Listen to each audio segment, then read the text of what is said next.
Corazon Ketchum. I'm the Executive Director for Noah's Ark and Company. Letitia Mathis, Deputy Director for Cobb & Douglas Public Health, Center for Emergency Preparedness and Response.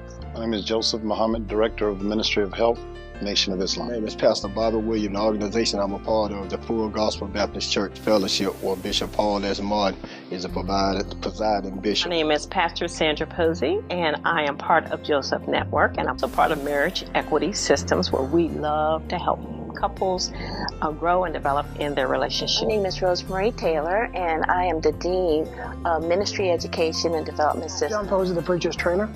I empower leaders to be the best in the world at what they do with the best technology. My name is Carl Hertz. I'm the Red Cross Community Resilience Specialist for the state of Georgia. Soy Ruth Negrón, la pastora de la Catedral de Alabanza Cristo Reina y la embajadora de Joseph Network para nuestras comunidades latinas. I am Ruth Negrón, pastor of the Cathedral of Worship Christ Reign, and a privilege to be the ambassador of the Joseph Network outreach to the community, the Hispanic community. Joseph's Network is about bringing people who love others, who want to serve others for a good cause, focusing on faith-based organizations, people who really want to make a difference in other people's lives, and the technology and making it easier. The partnerships, the relationships, the fact that everyone is on one accord with getting information and education out to the public. We are part of Joseph's Network because we feel Joseph's Network is extremely important to the community. The part is the access, the ability to touch many organizations at one time. Faiths come together so we can make a difference in our communities throughout the city of Atlanta. The opportunity to help people that would be in a situation where they don't have food, they don't have water, or they're not educated, being prepared and being ready, and now we're ready to move forth and do something about it. Be educated to know what to do if a disaster strikes, how to take care of themselves and their family and their community. Leaders are the ones that really make things happen. And so what I love about Joseph Network is empowering leaders to serve their communities. And that's really what's going to make things happen here. It's a network that is leveraging the influence of various leaders of various organizations. That's extremely powerful. The American Red Cross has partnered with Joseph's Network in order so that we can provide education and preparedness to the local communities throughout the state of Georgia. Soy parte de Joseph Network, que es una red de iglesias y organizaciones de la comunidad para preparar y educar las comunidades para que estén listas cuando los desastres golpeen nuestras comunidades. I am part of the Joseph Network because it's a network that joins churches, communities to educate and prepare our communities to be ready for when disaster strikes. Multiple agencies, diverse faiths. Working together for one purpose.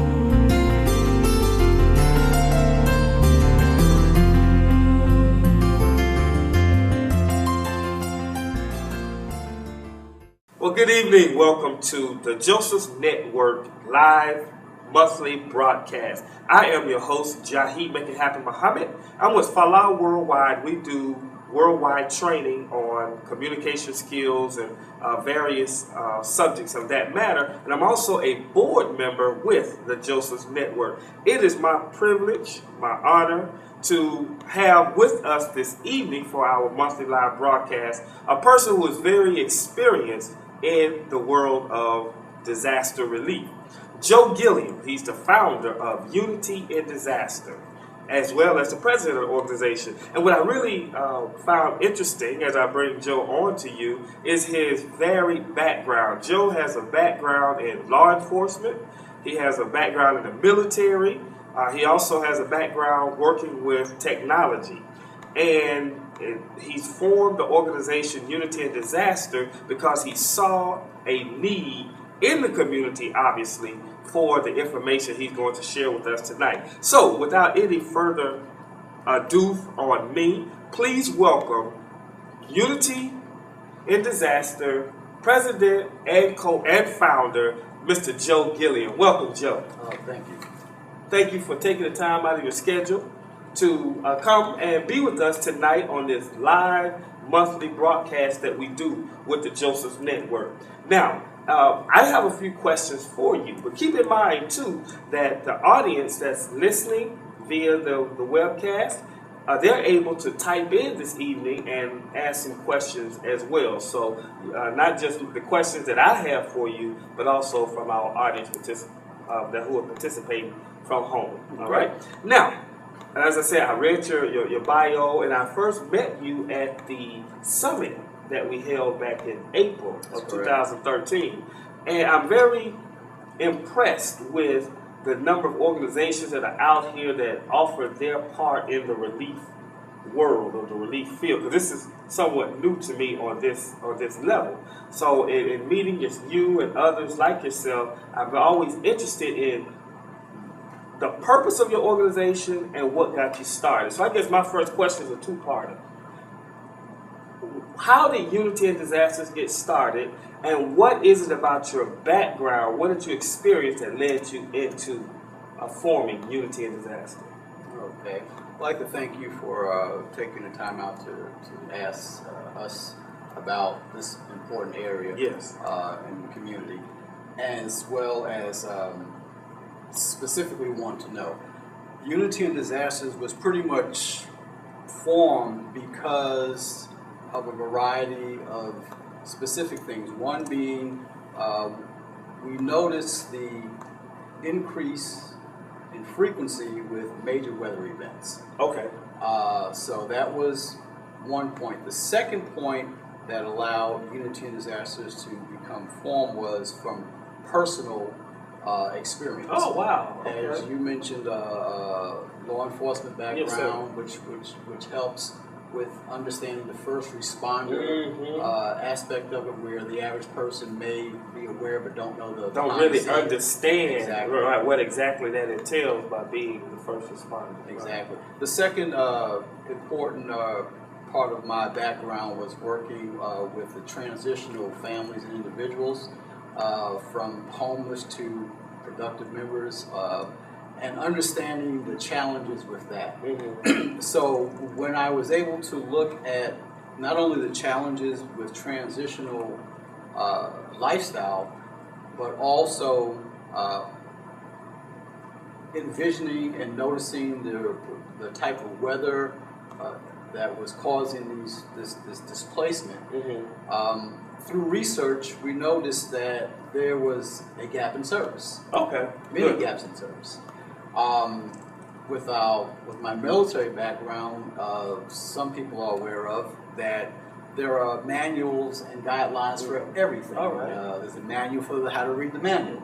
And we saw that there was really no systematic approach from the transition from the first 72 hours that was really highlighted from the summit. From the summit, right. It was really not a concrete, systematic transition from that 72 hours to a family back into what they would call a normal lifestyle. Oh, wow. Okay. That was the missing part. That was the missing link. Right, okay. Exactly. Okay, gotcha. And through a little research, we found out that the resources were available, the passion, desire was available. However, the system was not in place, and there was no one organization that we felt would address that specifically. Right.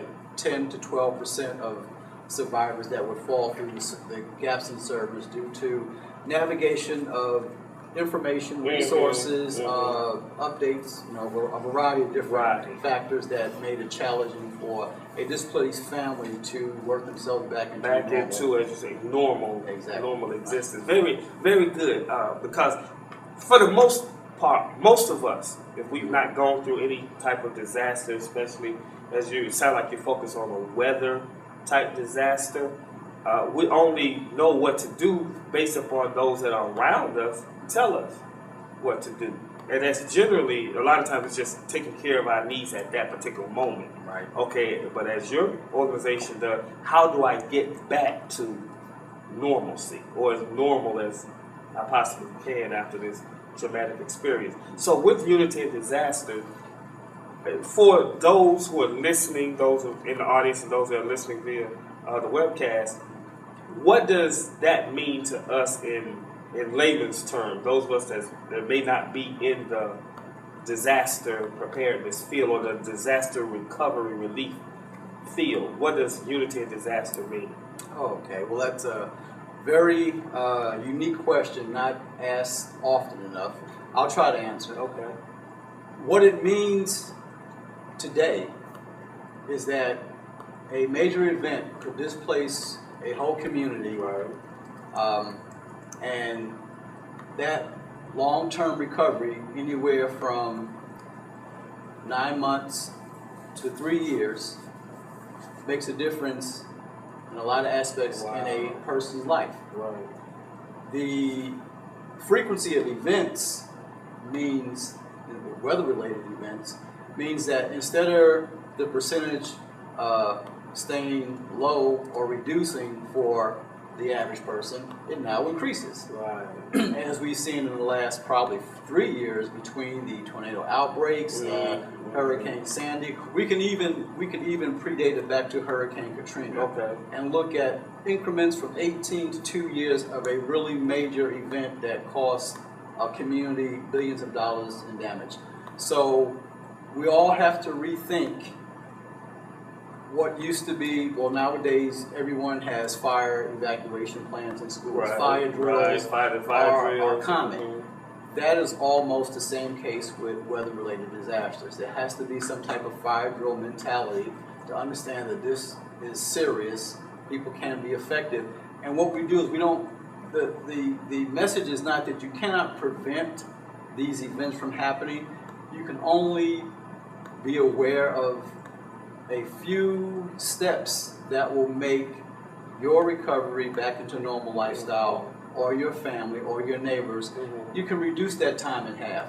So instead of taking 18 months to get back into your home and back into school and whatever emotional trauma that may happen, instead of it being 18 months, maybe we can reduce it to 9. Gotcha. And that includes financial stability and any other health issues, so a variety of areas that it will reduce the effects of. Okay. So, based upon what you just said, what are the services that your organization offer? We offer 2 specific areas of service as we grow as an organization. We have been successful in pre-positioning supplies for the last 5 years, and that will be rebuilding supplies, because there are a lot of homeowners or a lot of survivors who are underinsured or not insured. There are a lot of faith-based organizations who will come in and help with the rebuild. And in order to reduce the cost of all the agencies that are participating in trying to help a community recover, we do our part by trying to solicit donations in quantity, so that if an area that's, let's say 100 homes had to be rebuilt or had some repairs, we would try to solicit all of the lumber. It may be the sheetrock, it may be the shingles. We would try to focus in finding one particular donor that may supply this bulk item. Okay, for that community. For that community. Wow, right. Interesting. Okay. We would pull it in, we would store it, supply it, and through case management and a systematic that says these people can't afford it, they need the help. That's through the case management process. That will reduce the cost and what it would cost for those families. And again, if you use the numbers for a community of 100 homes or more, it adds up to helping a lot of people and reduces the cost of other organizations having to spend other money and funds that they have taken in for this particular project. Okay, all right, that's very interesting. So what are your goals for Unity in Disaster? What's the goal? Unity in Disasters, and I like that question as well, goals. Our goals for Unity in Disasters are to provide the information and resources for transition from response, which are the first 72 hours. Okay, very important. The first 72, yes, sir. That we provide the assistance and transition from that 72 hours until that community is brought back as a whole. Okay, so you're in it for the long haul then. Exactly, because it takes time to rebuild or repair a home. It takes time to rebuild or repair many homes. and all the other aspects of displacement of families, communities. There's so many aspects that people aren't aware of. Right. You know, a person may lose their car in a flood, and the insurance doesn't cover it. So that person not only doesn't have a job, a place to live, they don't have a vehicle. Right. And in certain communities, the individuals don't have money or credit available to go out and pay for everything. Right. So we have to be proactive and understand what some families may need. But first, we have to back up and understand what has been lost. Okay. All right. Wow, that's fantastic. I like that. You're in it for the long haul. Back it up just a minute. Was there a particular event that you either experienced or witnessed that led you into forming Unity in Disaster?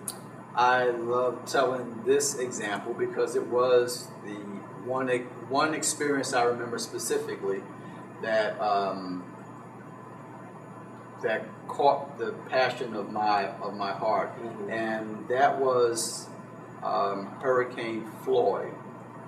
I remember seeing all those families on the news living in gymnasiums, and it bothered me. And then I also saw the footage of entire communities 15, 20 blocks underwater. Wow. I realized and then Hurricane Floyd was where for our participants? North Carolina, I believe it was 1996. Okay. I apologize if I've gotten that date and exact location wrong, but I'm pretty close.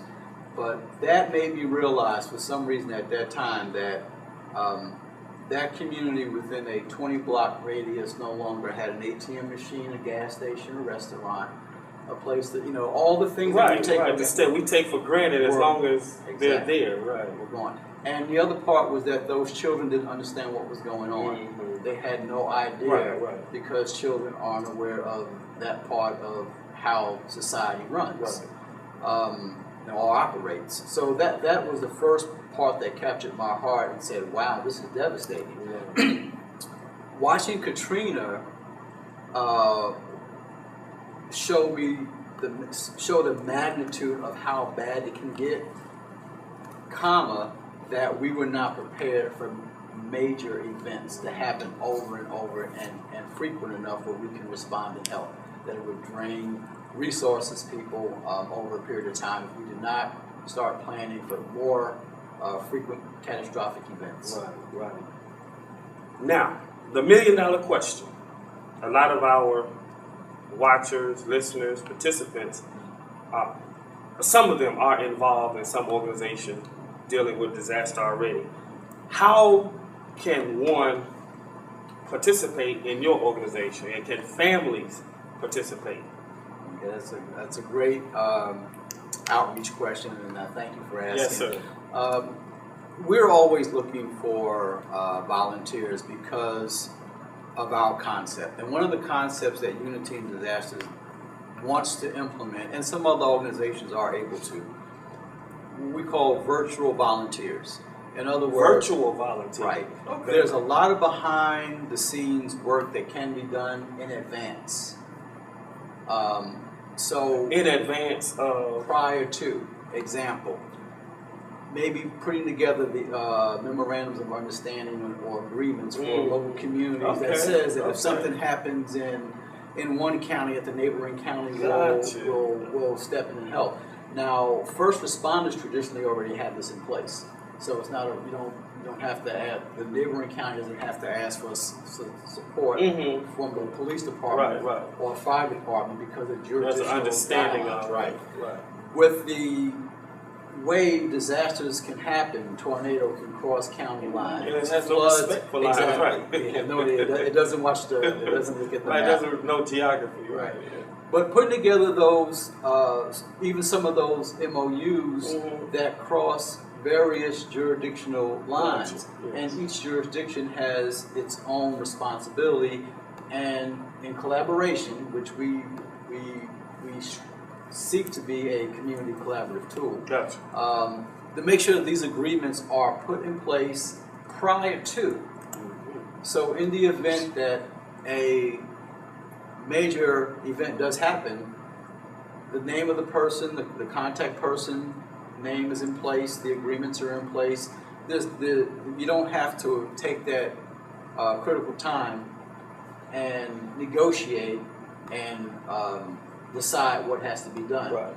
Disasters have happened in different places. All you do is there's some things that are going to be needed, and everyone knows this up front, the ones who work in this arena year round. Mm-hmm. So we just want to put all that information in paper or verbalize it in general so that in the event something happens, then, County A knows that they need support from County B and County C, etc.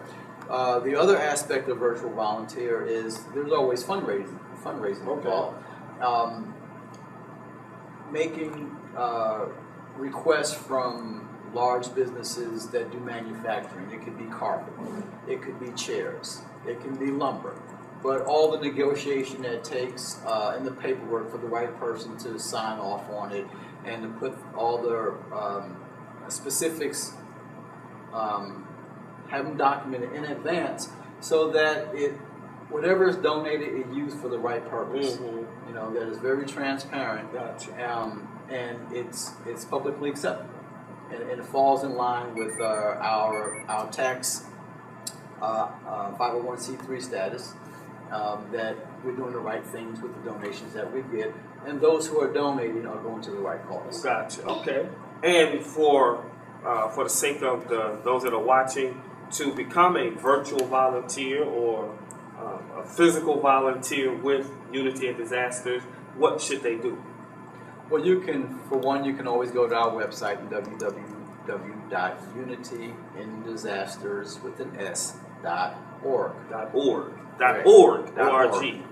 What happens if they put in .com?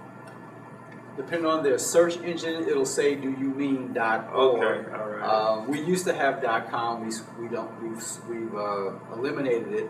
We kept it for a year, but we would hope, and that's a good point. A lot of agencies with technology are changing their extensions. They're changing their website email addresses. So the best thing you can do is you go to your try to find out current information. You'll find Unity in Disasters will always be current. Good deal. Our website information stays current. It's not just there when we were started 6 years ago. All right. We try to keep information current. So that would be the best place. You can email us through there with the requests or whatever questions you may have. And we also we have a couple of pilot projects that we're working on. One major one is called the 7 Scenarios of Disasters, which helps people understand that there are different time frames for support that is needed. They can pick a time frame, and that can be their target area instead of trying to be involved for the whole 2 years. Let's say an example, take 2 years. Right. If you pick a certain time frame, we'll have some projects that are designed specifically for that time frame. Or we may have we have a couple of pilot projects that are targeted towards senior facilities, and another one towards daycare facilities. Okay. So there's volunteer opportunities to in all those arenas. to coordinate the notification, communication, and follow up for those special needs populations. Fantastic. That's unityindisasters.org. But before we start taking questions from those that are watching by webcast, you said 6 years that the organization has been formed, Unity in Disasters. You mind sharing with us one or two of the most outstanding success stories that you can think of that you all have participated in, that Unity in Disasters has participated in? Well, that's a great question, and I love to be able to answer it versus someone having to read about it, because you could miss it.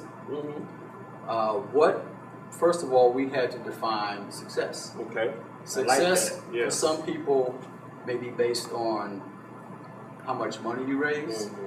It may be based on the type of life-saving steps you have taken. A specific person that you may have helped. What Unity in Disasters we would love to build on and let our support system and audience know. In 5 years, we were able to help over 4,000 individuals. Wow. We have taken in over $300,000 worth of in-kind donations of random materials, etc. Some used products from other organizations that we partner with. Right. We've been able to do all of that, and we have not applied for any grants. Wow. And we So have you're really on a mission. We have taken in less than $1,000 of cash donations. So the part we haven't talked about yet is the spiritual aspect. Okay. Well, since you brought it up, let's go there. And the spiritual aspect of helping people is that if you operate in the spiritual realm, and when we started off, when the 30-year plan was written out, Unity in Disasters was going to operate. You wrote out a 30-year plan when you started. Yes, all right. A 30-year plan, and we were going to work within God's economy. All right. And because of that, we are happy that we were able to help so many people. Yes, that's you know, it's a dichotomy in a sense, like, wow, that many people in a short period of time. We're like, man, that many people. So but how do you frame that many people with no money? How do you, and that's how our success has been, how we rate our success. Because if we were to take in twice as much donations but help fewer people, you know, some would say that was admirable, some would say that was necessary. And I like how you qualified the success. Yeah, I agree with that. I talk about that in some of the workshops that I do, and I have the participants write down what they see as successful by the end of the day, and that's on that person. So I'm glad you qualified that for your organization, what success looks like to Unity in Disasters and being able to help so many people in that short of a time period. And it's not about the amount, the dollars raised. So I love that, operating in God's economy. Now, please, I don't want, you know, we do need money to help more people. Right. And we do need donations and support to have better programs and provide more services. But we were able to show what we could do with nothing first. So if you had something. So we had more, we can... Right, could do more. Beautiful, absolutely beautiful. Some of your partners, you care to, as we wrap it up, do you care to tell us about some of the partners that you come across that have helped to make Unity in Disasters the success story that it is? Oh yes, I would love to, and thanks for bringing that up because our partners are you know, that has made a big difference. Christian Aid Mission Partnership camp in Austell, Georgia. They have provided us with you know, office space and a work area for over 3 years now. Wow! Their executive director, you know, she has a passion for helping.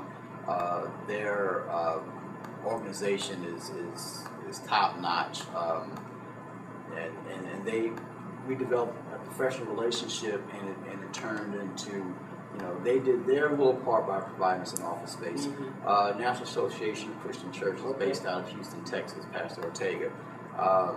He has done his part. All right.